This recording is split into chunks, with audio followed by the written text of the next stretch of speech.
Pense numa história surpreendente, digna de um filme. Pois é, esse é o caso de hoje. Mas antes de mais nada, sejam muito bem-vindos ao Mistérios e Curiosidades. E eu convido vocês a curtirem, se inscreverem no canal e ativar as notificações para vocês estarem sempre por dentro de todos os vídeos que eu posto por aqui. Também me siga no Instagram, caso você ainda não seja meu seguidor, porque lá também tem conteúdos exclusivos que vocês provavelmente não vão ver por aqui. E casos mais curtos, diferente desse, mas tão interessantes quanto. Bom, vamos para o caso de hoje. Nicholas Barclay era o típico garoto problema americano. Apesar de ter só 13 anos, ele já tinha um extenso histórico criminal juvenil e estava sempre arrumando confusão. Ele morava com a mãe e também com 2 irmãos, a irmã mais nova e o irmão mais velho, com quem ele vivia arrumando problemas. Ele já tinha até 3 tatuagens feitas, mas essas tatuagens eram feitas com agulha de costura e tinta de caneta, então imagina a maravilha que não devia ser. A vida dele dentro de casa também não era das melhores, porque a mãe dele, além de tudo, era viciada em heroína, então eles tinham ali uma vida, uma estrutura familiar completamente desequilibrada. Por causa desse comportamento, em 14 de junho de 1994, haveria uma audiência para decidir se o melhor para o Nicholas era viver por um tempo em uma casa de recuperação para crianças e adolescentes problemáticos.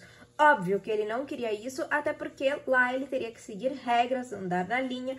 Só que na véspera que tudo aconteceu, ele foi jogar basquete num lugar que ele sempre ia. Na noite do dia 13 pro dia 14, ele ainda ligou pro irmão e aí que a história começa a ficar estranha, porque ele pede pro irmão ir buscar ele.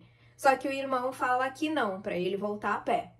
E aí o Nicholas não volta mais, ninguém sabe aonde foi parar o Nicholas. A mãe no dia seguinte procurou a polícia, mas não deram atenção e acreditaram que o garoto só tivesse fugido e que logo voltaria. Então o caso dele foi tratado como um caso de fuga e não como um caso de sequestro. E isso atrapalhou demais o início das investigações, já que as primeiras horas de um desaparecimento são fundamentais para o desfecho do caso. 3 anos depois, em 1997, finalmente tiveram alguma notícia do Nicholas. Um abrigo de jovens em Linares, na Espanha, telefonou para a polícia dizendo que estava com o Nicholas, que ele havia escapado de uma rede de tráfico de crianças. A irmã dele imediatamente pegou um avião, foi até lá. Só que aí, quando ela chegou lá, ela encontrou uma pessoa que ela achou muito diferente do Nicholas. O cabelo era mais escuro, os olhos também não eram claros, eram castanhos. E assim, ele falava com um sotaque muito forte, muito carregado e que não tinha nada de americano. Então ela achou aquilo um pouco estranho, mas ao mesmo tempo ele tinha as tatuagens. E ele disse que devido a todos os traumas que ele passou, que ele viveu, né, isso acabou alterando várias coisas nele. Ele voltou para os Estados Unidos e quando a mãe e o irmão viram ele, também acharam aquilo estranho e até nem esboçaram nenhuma emoção. E a polícia também ficou com o pé atrás com essa situação. Só que, ao mesmo tempo, esse Nicholas estava se recusando a fornecer material para DNA. Alguns meses depois, já em 1998, a polícia conseguiu um mandado e ele foi obrigado a fazer o exame de DNA. E a revelação foi que ele não era Nicholas Barclay, e sim um francês chamado Frédéric Bourdin, que inclusive era fugitivo da polícia europeia. Ele já tinha passado por mais de 500 identidades falsas e o Nicholas era a mais nova identidade dele para fugir das autoridades. Ele foi preso por fraude e na cadeia ele disse que conheceu sim o Nicholas, que o Nicholas estava na Espanha e que estava bem, só não queria mesmo ser encontrado, só não queria contato com a família.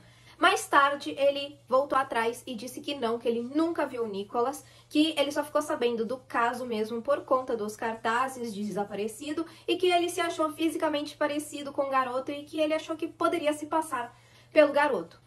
Ele, anos depois, mais uma vez falou sobre o caso Nicholas e disse que a mãe do Nicholas, durante um porre, acabou dizendo pra ele que sabia que ele não era o Nicholas porque ela havia matado o Nicholas. Só que assim, por conta do extenso histórico de mentiras do Frédéric, essa acusação dele também não foi adiante, até chegaram a investigar, mas não encontraram nada.